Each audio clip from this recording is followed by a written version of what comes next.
Superstar now, John Kavanagh.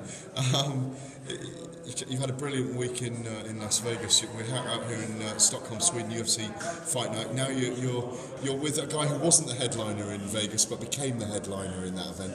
Now you really are this weekend with Gunnar Nelson. How important is this fight, John, for him against Rick Story, who has a style that people have been saying for the last couple of months is going to test Gunnar because he's a relentless guy who creates a lot of pressure? Yeah, first of all, I'm really missing the presidential suite. We're in a pretty small room here. I could have played hide and seek in my last room, and now I've got Gunny waking up with his hand slapping me in the face. And not even a wardrobe to hang the clothes in. I think I'm in a similar room. Okay, we're in the same room. So, it's great when a fight like this comes along because, like you said, it generates some interest in the fight, in that people are thinking this one's going to be the one that tests him. I'll say the same thing I said in the lead up to the Conor fight, that a lot of people were saying, oh well, Dustin's the guy to test Conor. And I said, well, let's see what happens Saturday night. I think after Saturday night you're going to see just the difference between Conor and the rest of them. And I believe on Saturday night people are going to see just what the difference is between Gunny and the rest of them. Because I think he's going to go through Story quite quickly and put a stamp on this division and show why he should be challenging for the belt very soon. Is he going to have to start faster in this fight?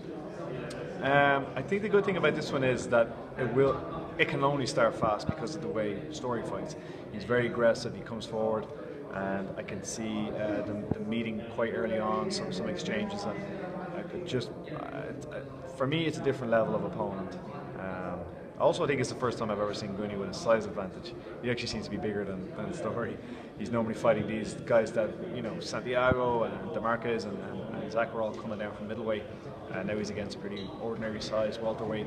So there's going to be that. I think that will play a part as well. He's got a reach advantage. I think he's got a speed advantage, and I know he has a technical advantage. A final question on Conor.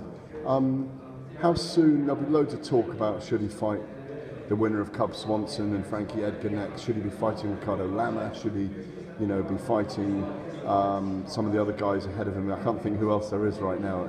He's been moved to number 5 in the division.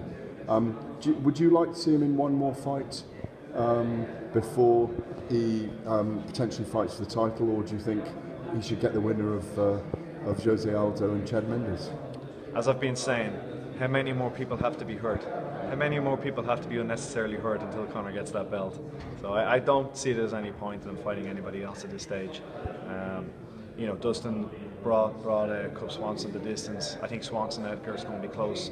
Whoever wins, they're all on the similar level of each other. What did Conor do to Dustin at the weekend? He made him look like he'd never trained in his life. And I think he's going to do that to whoever he faces. I do think Aldo is definitely a step up in competition as compared to the rest, but I still think Conor could beat him in a round. And I think he deserves to be next in line. Now, in saying that, I don't think the belt is going to be contested again this year. I think it's going to be early next year.